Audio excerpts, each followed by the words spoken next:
Hi everyone, and welcome to the Knit California podcast. My name is Leslie. I'm Knit California here on YouTube and also over on Instagram and TikTok. And this is episode 11 of my 2024 podcast series.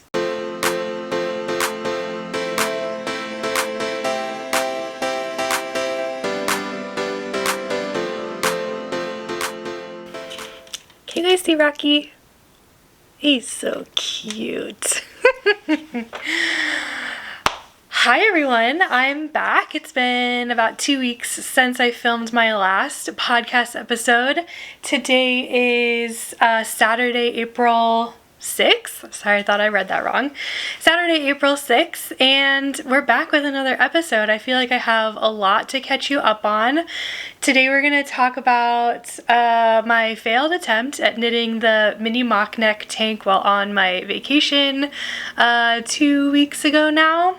I have updates on my Ingrid sweater and my Farnham sweater, updates on the Kindle, the Knit e-reader cozy pattern that I'm working on. And I've started a new hobby, a new craft. I've started spinning, so we're going to talk a little bit about that.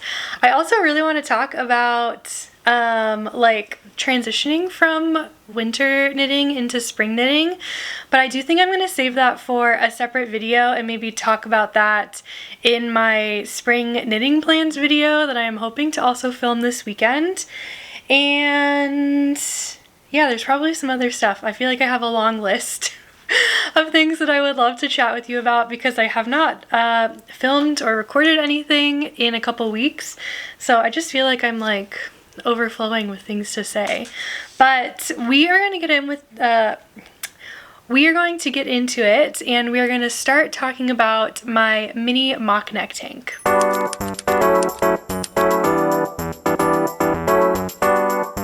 Okay, so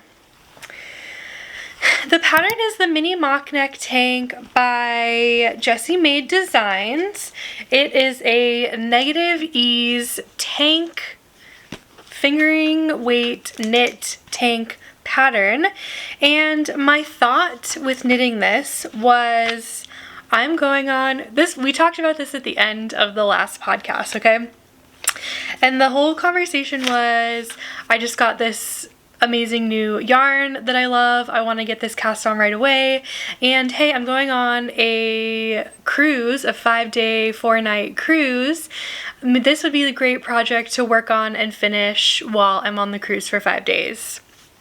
Well, long story short, I did not finish it. And I'm going to talk you through why. So here's what I do have. It looks like I have made like pretty significant progress. It looks like I have completed the back panel, but I had a bunch of issues. Mostly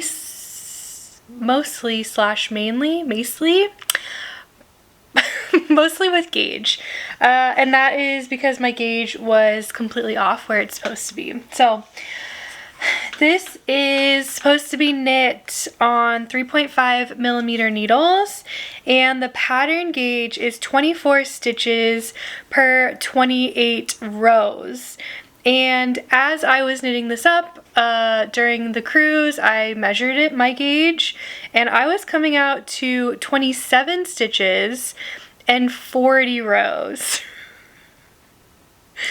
That's 18 more rows, like per 4 inches than the pattern calls for. So safe to say, when I measured that, I was like, oh no, this is bad. And I basically can't continue because like it's so off.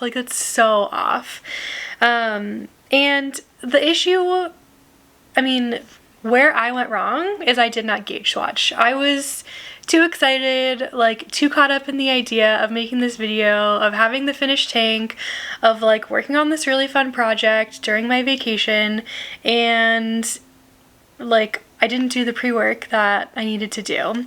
I don't knit with fingering weight yarn very often. I've had like one fingering weight sweater project back from 2021, and my gauge was also like very wrong. I didn't understand gauge at that time, so like make sense. But I should have known better. Like, in the back of my head, I did know better, and I just continued on and kept working on it. And then, like, I was sitting on a lounge chair, like, measuring this, and I was like, well, there goes the knitting for the rest of my trip. And this was the only project I brought with me. And so I was like, well, I'm really dumb. So that's what happened. So yeah, I did finish basically the back panel and then decided I'm not going to continue on with this. So what I did was I blocked it so that I could get a true gauge measurement. And after blocking, my gauge is at 27 stitches and 38 rows. So I'm still 3 stitches off from stitch gauge. The pattern is 24, I'm at 27, and I'm 10 rows off row gauge. The pattern gauge is 28 rows and I'm at 38 rows. So this is a gripe that I have just in general with Jessie made designs and their patterns, because the Cozy Classic Raglan, my gauge is also completely off. I just don't know how she gets that gauge. It doesn't make any sense to me because, like, I don't know how, like, we're knitting the same yarn with the same needles and our gauge is so different, but like, that's what gauge is. Everyone's gauge is like different with the same yarn and the same needles. So blocked it, we got the gauge. I'm going to use my gauge calculator that I have created to, like, basically just knit with my gauge to the measurements in the pattern. There's a decent schematic, and with like each of the stitch counts and row counts and measurements for each section, I can get the measurements, I can plug in my gauge, and I can knit that number of stitches. So that's what I'm going to do, but I have not restarted this yet. I'm kind of putting it on pause because it made me a little bit mad, so it's kind of in the naughty corner.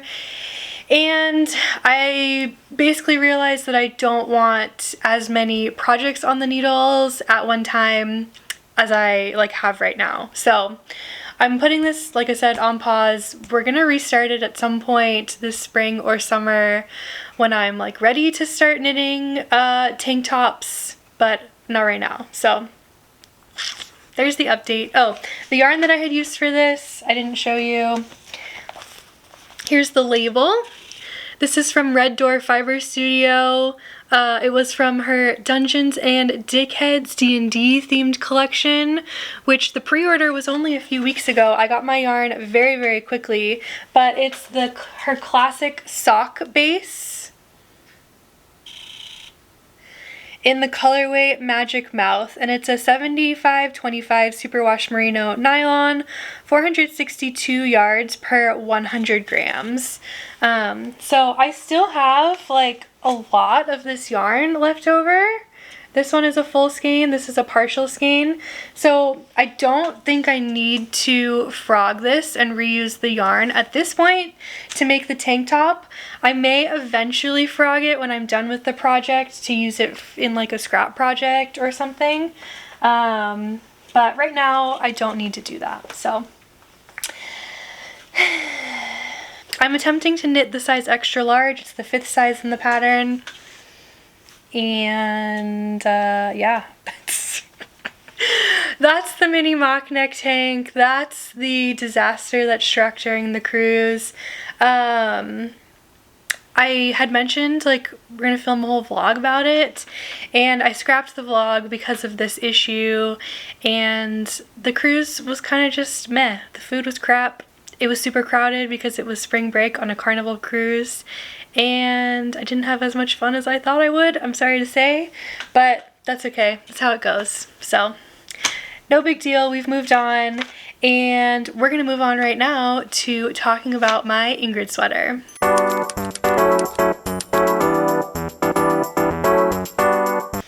I've still got it in my Hedgehog Fibers bag that I love, and I have made some really great progress on this. I'm really happy to say. So this is the Ingrid sweater by Petite Knit, and the yarn that I'm using for this is Treehouse Knits. This is her Dove DK base in the colorway Harvest Moon. It's a 100% superwash merino, 246 yards per 100 grams. And my goal for so long has been to finish the body of this whip, and I am proud to say that I have finished the body of this whip. Everybody clap. Put in your clapping emojis. Where's the front? Okay, I think you have the front. Oh, there we go. Okay, so you can see where I was. The last time we talked about this a couple weeks ago, I was right at the end of the crosshatch section. I literally had like 2 more rows to go. And then we have an eyelet section breaker here. You can kind of see we've got the 2x2 rib, another eyelet round, and then the 1x1 rib, and a sewn tubular bind off. The interesting thing that I did for the bind off, well, I knit the whole 1x1 rib section basically inside out because I like the way that my ribbing looks on like the wrong side versus like the right side when I normally knit it. You can kind of see it's like really like thick and open, and then on this side it like looks a lot more uniform. So I did that on purpose, and that was something that we had talked a lot about when I knit the collar. So I did the same thing on the bottom ribbing, and I didn't really think about this too much before I started the sewn bind off, that I was on the wrong side, and I just started it, and I was like, you know what, I'm just going to continue this. It kind of, I mean, looks similar from both sides, you know, with the bind off curling over. I do think it looks slightly better on the right side of the bind off, which for me is on the inside of the sweater. I don't know if you'll be able to see this at all, but so this top piece is the inside of the sweater and like the right side of the bind off, but it's on the inside. And the bottom here is the outside now of my sweater, but the wrong side of the bind off.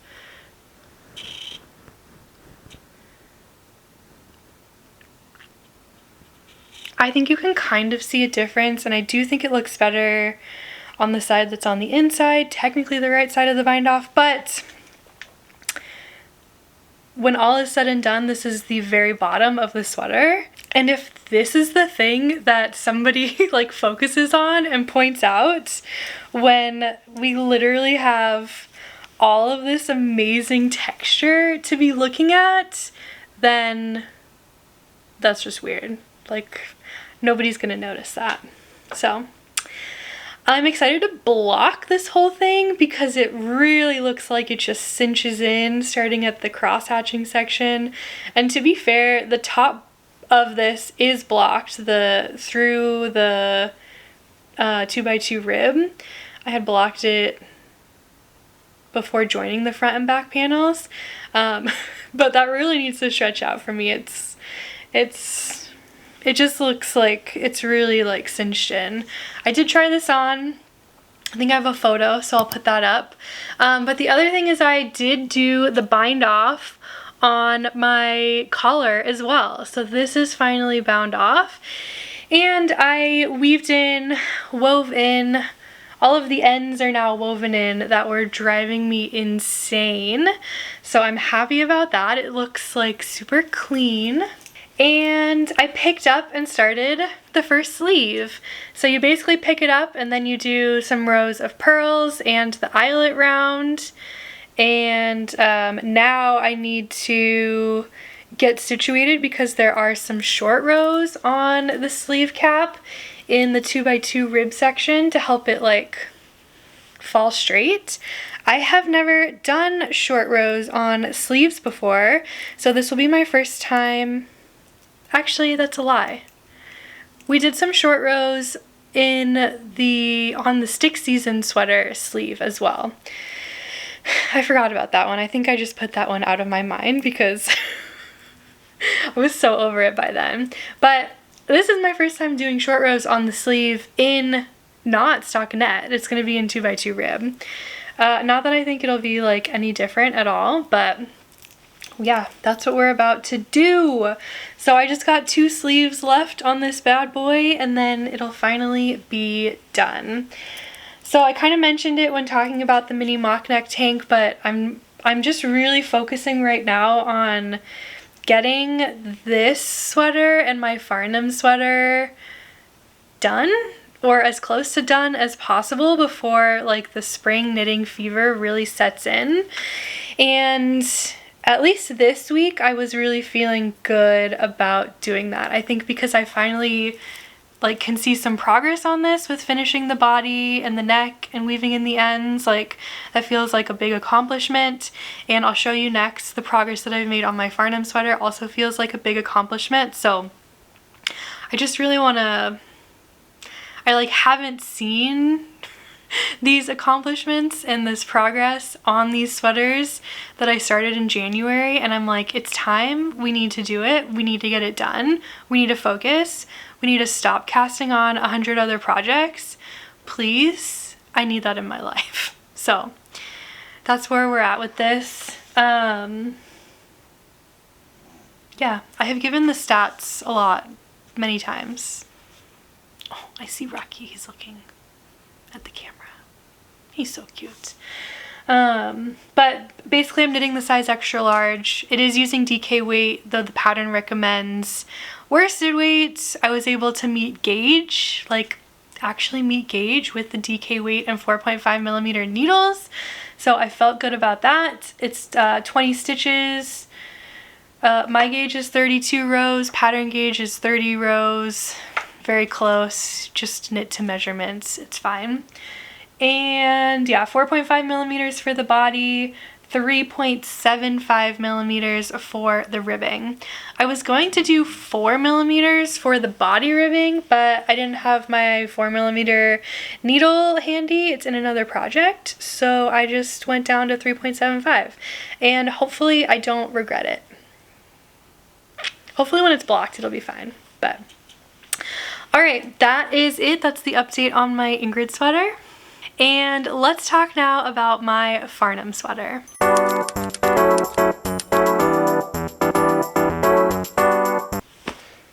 I still got my Farnham sweater in my Kettle and Hearth project bag. I absolutely love this project bag.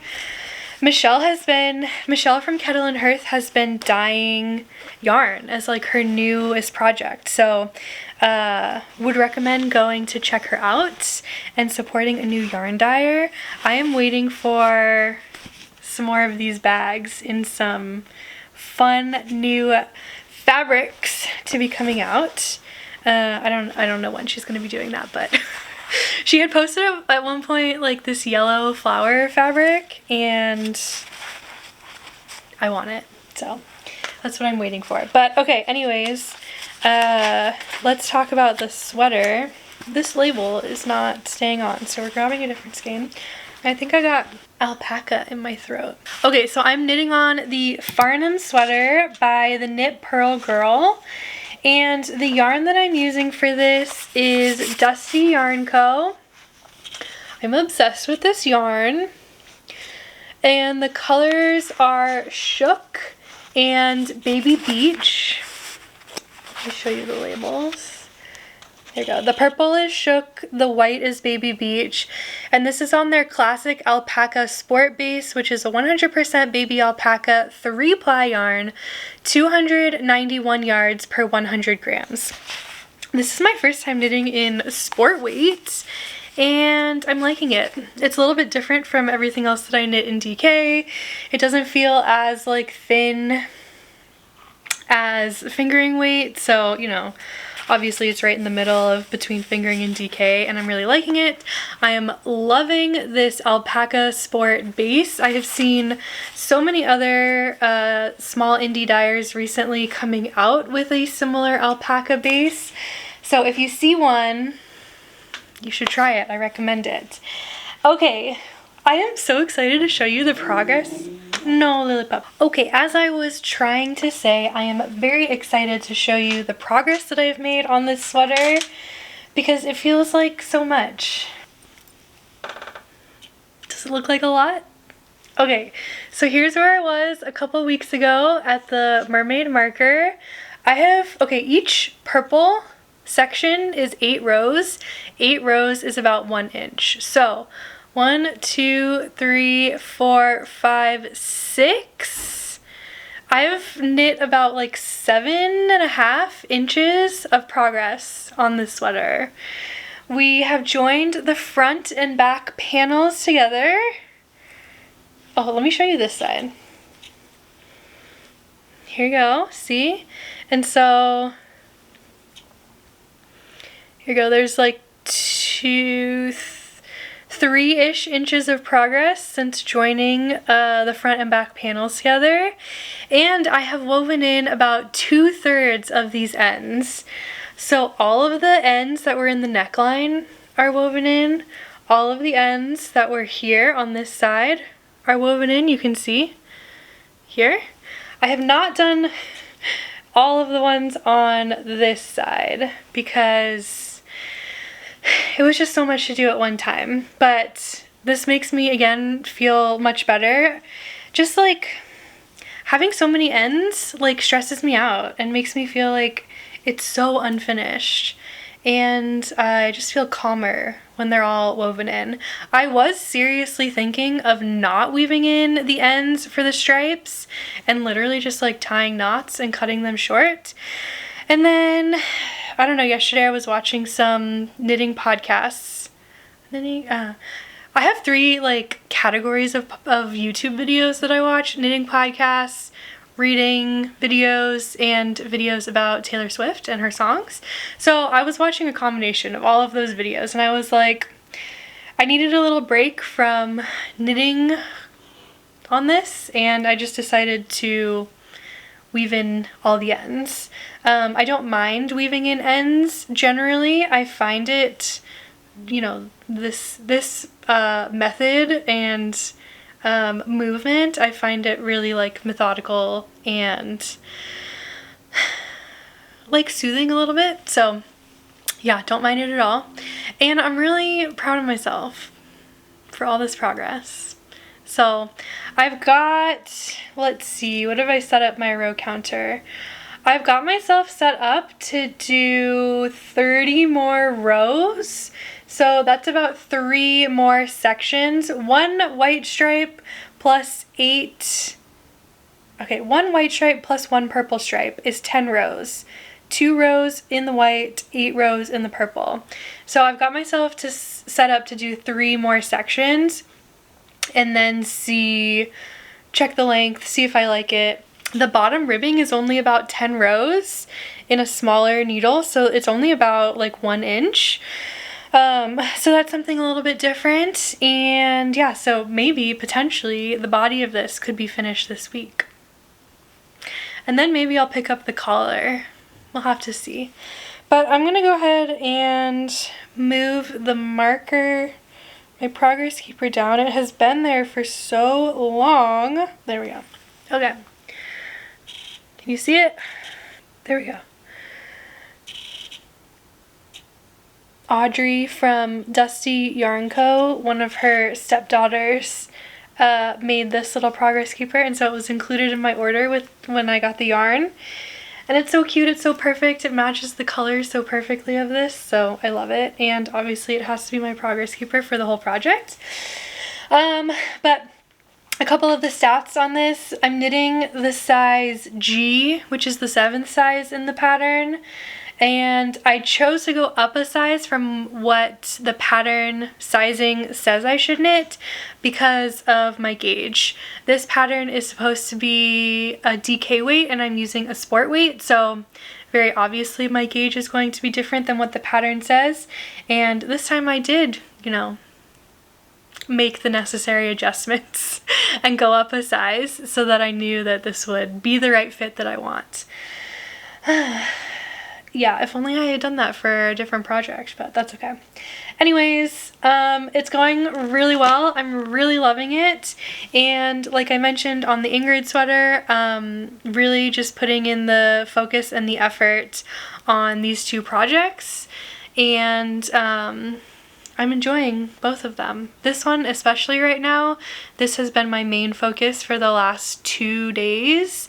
And especially now that I'm on like stockinette body, love it. Perfect. I kind of needed that in my life right now, so it's great. Love the yarn. Oh, okay, this is a little spoiler for a video that is hopefully coming soon, but I got my colors analyzed to figure out, like, you know, what season I am and what colors I should be wearing to help enhance my natural features. And I'm a soft summer, and so this like dusty purple color is like perfect, they said, for one of my colors. And so it makes me really happy that this was the color I chose. This is also a pretty good like white, creamy white with no yellow undertones for me, more like blue and gray undertones. So yeah, this project makes me really happy because of that also. I mean, look, by the time I get both of these sweaters done, it's going to be 70 plus degrees and I will never be able to wear them. I probably will still wear them inside. I'll make my husband turn the AC on so that I can wear them. But yeah, other than that, I won't be able to wear them until next winter. So whatever, it's okay, we're getting over it. That's my Farnham sweater, so happy with it. And the next thing I want to update you on is my knit e-reader cozy pattern.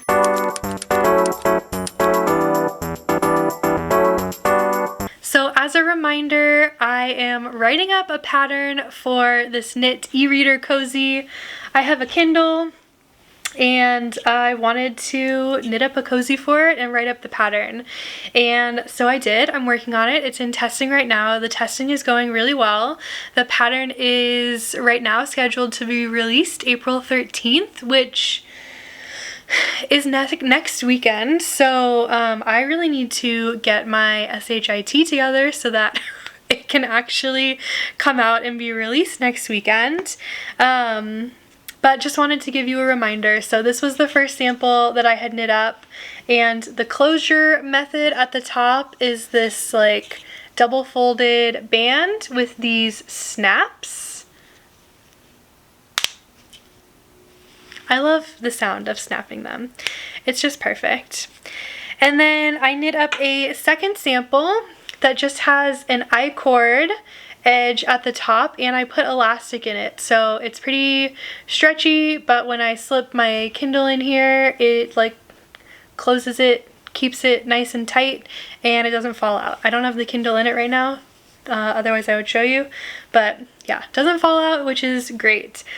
I have a third closure method that I am including in the pattern that I have not tested yet, and that is adding a zipper to the I-cord.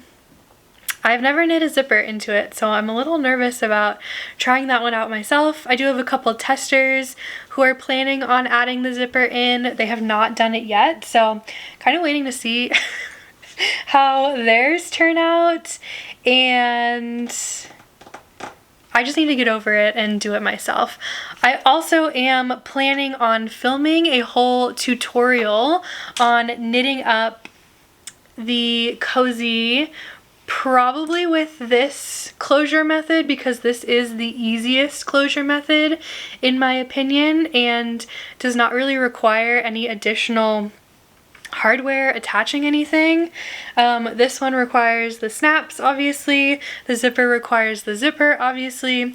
This one does require, at least the way I have it, elastic, but I feel like a lot of knitters likely already have elastic thread sitting around, and even if you don't add the elastic in, this still provides a decent amount of like coverage for your device and a decent closure method at the top. So the pattern will be a paid-for pattern, but the video tutorial will be free. So there's that, and included in the paid-for pattern will be a version of my gauge calculator meant specifically for the cozy. So What I wanted to do was, again, this goes back to gauge. Like, not everyone has the same gauge. People will be using different yarn. It's written up for 2 strands of fingering weight yarn held together, but if you want to use a DK weight yarn, you may have a different gauge. And people have all different sizes of e-readers. So I've got the Kindle, a lot of people have the Kindle Paperwhite, they're 2 different sizes. Testers are knitting this up for their iPad minis, their iPads, like laptop sleeves, Kobos, they're all different sizes. So instead of me like finding all of the different e-reader devices in the world and writing up stitch and row counts for each device and for all of these different gauges, that's just too much. The gauge calculator takes that into account for you. So you enter your gauge, you enter the dimensions of your e-reader, and it spits out how many stitches you need to cast on and how many rows you need to knit. It also will have, that was a loud bang. Someone was detected at your front door. It also will have recommendations for if you want to add stripes, color blocking, like how many rows to do in each section. So all of that is built in there. So far, some really great feedback from the testers. So I'm really hopeful about it, that it'll be received nicely by the community. So an update on that is hopefully coming out and before the next episode, I guess, comes out. Man, I got a lot of work to do. I haven't filmed the tutorial, and in filming the tutorial I'm going to have to knit a whole another sample of this. So you'll likely see that in the next episode as well. Alright, that is it on the Knit e-reader cozy. I'm so looking forward to it being released. I hope you are as well. And like I mentioned at the top of the episode, I have started a new craft, and it is spinning. So let's talk about that.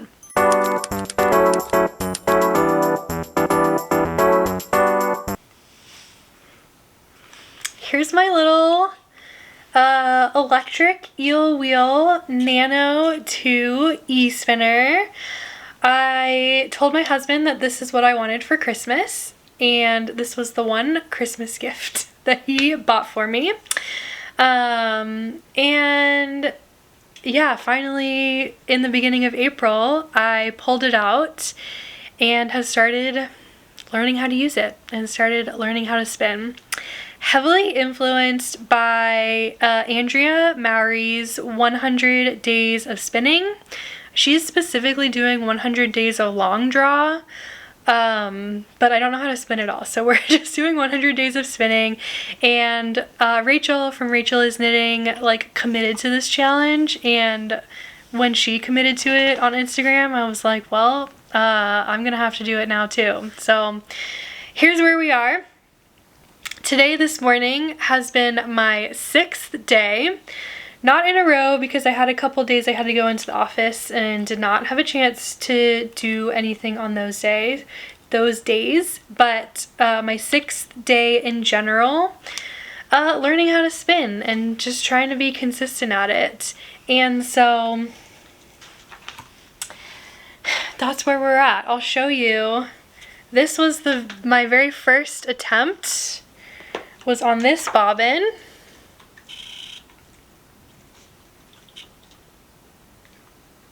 I mean, honestly, I don't think it looks that bad. I was gifted this Corriedale Cross, 208 grams. I can read this, but it's backwards for you. Is that the right way? I don't know. Yeah, I think this is the right way. Corriedale Cross, from my friend Tina, who went on the Irish knitting tour last year. She mailed this to me, and this is a lot of fiber. So I started with this, and it was going great for a while. I made this bobbin, and then I was like, okay. I was having issues with like the twist and it like getting onto the bobbin. I don't even remember at this point. It was like 4 days ago, but I don't remember. And then I was like, okay, let me try a different fiber, because I've got like all these little packs I purchased 3 of these little packs from the Woolery in different colors of pink. So this one specifically is called Fluorescent Pink, and the one that I have been working with is called Candy Floss, and it's this lovely pink color. And basically I took this and like split it up into all these like sections to try and help, like, you know, have just like little sections at a time. And this was my first bobbin. Again, I think like it looks pretty good. And this morning I started a second bobbin of the same fiber so that I can eventually have 2, and then in a couple days practice for the first time plying them together. I had a couple technical issues yesterday with this machine. It was like pausing, and then it like wasn't, the speed dial was not working properly. But then, I don't know, it's like working fine today. So there are some weird things going on with it. I have been posting a lot on Instagram, my Instagram stories, and like a ton of people have been helping me, giving me advice and tips, and kind of like just calming me down a little bit when I'm like, something's wrong. So it's been really nice. If you've been one of those people, thank you so much. I really appreciate it. But like, I'm just keeping in mind that it's new and I need to like practice every day. So I'm really taking the time, trying to at least to do like 15 minutes every day so that I can build up that practice. Right now today, like definitely I feel like I have a lot of like thick and thin sections of the yarn, so definitely still getting into the habit of like being consistent with it. I'm not there yet. Again, I know it comes with practice, so that's just what we're gonna keep doing. We're just gonna keep practicing, but I'm loving it. I'm having so much fun with it. It has been a while since I have tried something completely new. The like technical issues that I had with the machine yesterday made me want to just buy a full wheel so that I don't have these like mechanical issues. And so I'm like daydreaming where in my house I could like store a full wheel. I don't know. We're not there yet. I did not pull the plug. I did not make a purchase, but I want to. It's been 6 days. I'm not even like good at it yet, and I want a full wheel. Like I want to keep going. So that should tell you how I'm feeling about it. But yeah, there will likely be spinning updates now in my podcast. So I hope you enjoy. Okay, that's all I'm going to say about that right now. I'm just still a newbie, but if you have any hot tips for spinning, especially with the Nano 2, please leave them in the comments below. I'm open and I'm like learning everything.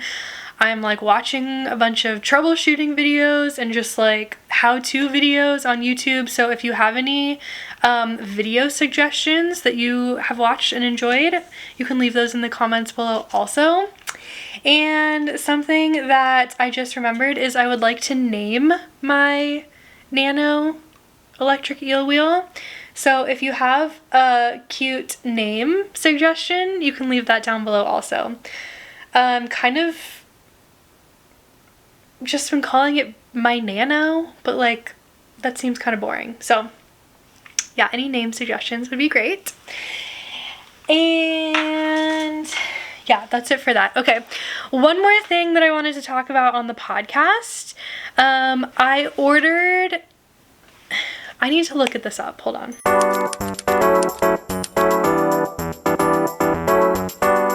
I think I just spoiled myself. Okay, I purchased a spring maker's box from Factory Girl Design, and I'm going to unbox it with you because I got it in the mail, haven't opened it yet. I had never heard of this maker and these boxes before, but Dusty Yarn Co., the dyer for my Farnham Sweater yarn, was the dyer for this box, for the yarn in this box. And like I said, I love Audrey. I love supporting her. They're in Southern California and I love all of their yarn, their colors. So I was like, if Audrey is dyeing the yarn for this box, like I know it's going to be good. And so let me read to you the description of the box. It's this gorgeous blue flower photo, and it says boxes ship at the end of March, includes a featured indie dyer yarn to knit the included pattern, exclusive pattern and cal, curated items related to the theme and favorites of Factory Girl. Yeah, it just says an exclusive knitting pattern with coordinating hand-dyed yarn along with other curated items from the Factory Girl's favorite makers. Okay, so it's just a spring box. I paid for this, not an ad, not sponsored, but we're gonna open it because it's so fun. I should say in general, I don't typically buy boxes like this anymore because I don't like mystery yarn. I think the advents that I got this last year in 2023 were the first advents really that I've ever knit with and actually enjoyed opening. Advents in the past that I have purchased have really turned me off from mystery yarn. Like mystery yarn, oopsies, sales packs have really turned me off from mystery yarn. But I really wanted to support Audrey and Dusty Yarn Co. And like I said, like I like all the colors that she dyes, and so I'm really hoping I like this one as well. The blue flower, and I kind of spoiled myself on that Instagram post looking that up. I think the yarn is going to be blue, so I do think I'm going to like it. But let's open this. I have cut the box. That is all I have done. Ooh, okay, there's a note. Thank you for being part of the Factory Girl community. I so appreciate your support and hope you enjoy your spring box. These were so fun to put together. Happy making. Crystal. Okay, Crystal. That's so sweet. Okay, so there's like a welcome note in here as well with a postcard. These photos are gorgeous. So this blue is the spring. Okay, it says, I'm so happy to share the Factory Girl Maker's Box with you.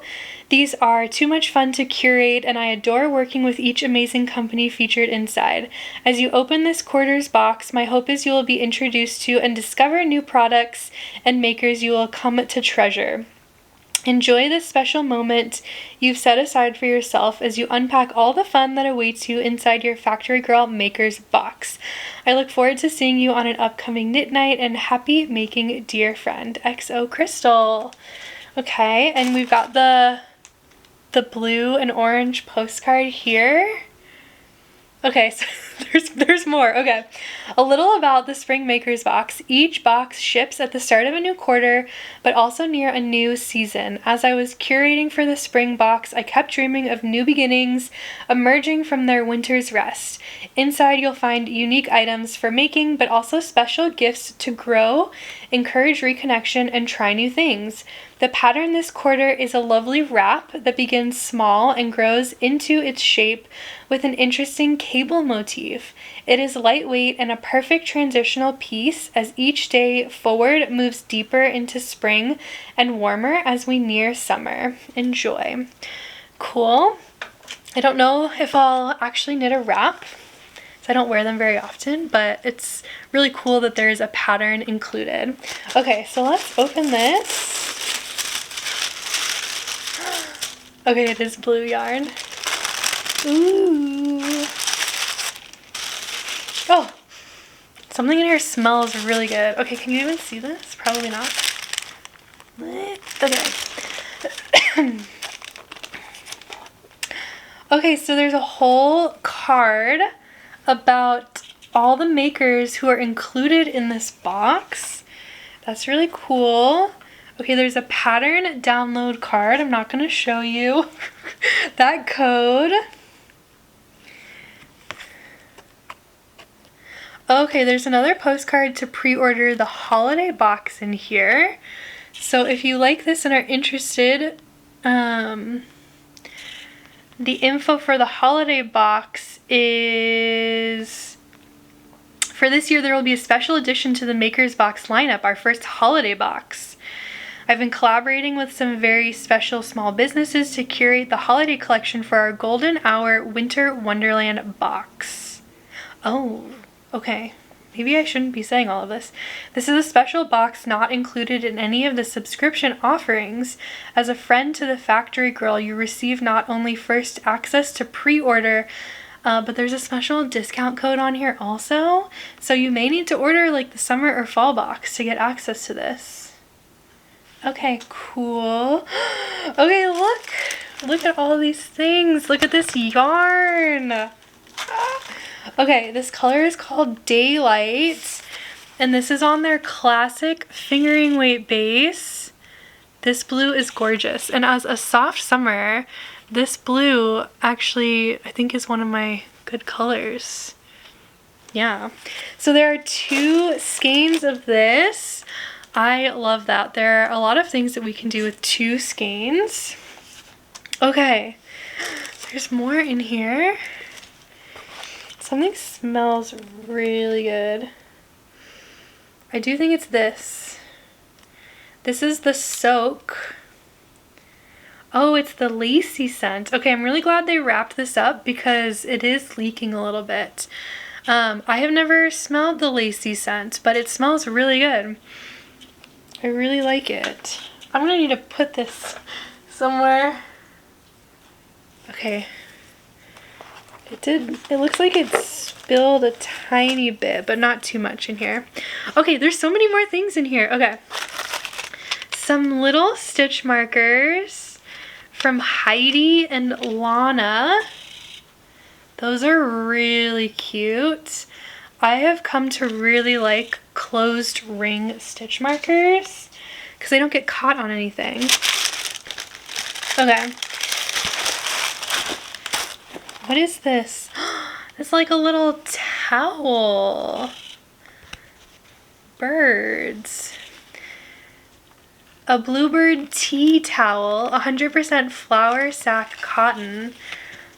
Look, I love a tea towel. Who does not need more tea towels in their kitchen? And this is gorgeous for spring and matches the yarn perfectly. Oh my gosh, okay, there's honey in here. You're the bee's knees. Honey from the Holton Homestead in Elkhart, Iowa. Okay, that's really cute. I like that. Okay, this is wrapped up. Oh, it's a little dish. Oh, it's a little bee dish. That's adorable. From the brand Kate Aspen. Okay, very cute. There's a bunch of little like bee honey candies. Anella bees. I wonder if they're like honey caramels.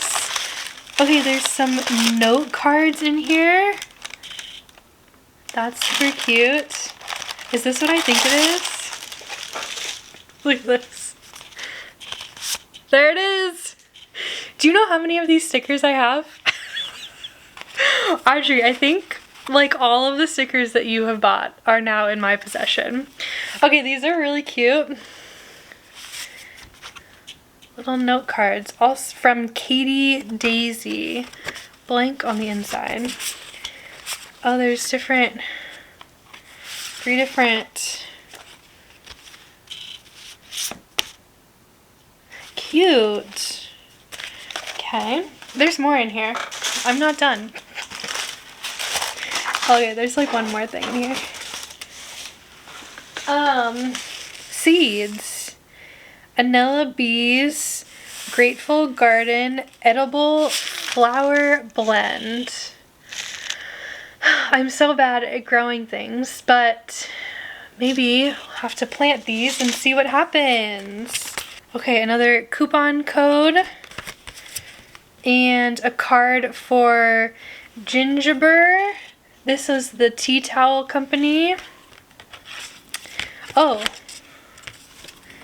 And the Gingerbread Tea Towel Club.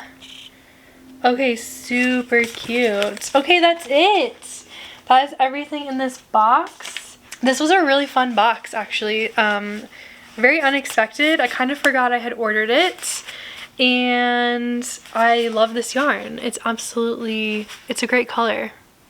Yeah, and I think probably my other favorite thing is the tea towel and the lacy soak that smells really good. Yeah, that was super excited. Oh yeah, and the honey. Very unexpected honey. So if you're interested in future boxes, you can go check out Factory Girl Design on Instagram. Like I said, I bought this myself, so that's it. Okay, that is it. That is everything for the podcast. I think this may be a little bit of a longer episode than what I've had in the past because I have been gone for a couple weeks, but it was so nice to sit down and talk you through all of my updates. Yeah, lots more to come, many more ideas that I've got in my head. I'm wearing, like you probably saw, my Knit California merch, which is all available. There are links below the video and in the description box if you're interested. And yeah, that's it. Thank you guys so much for watching, and I'll see you on the next one. Bye!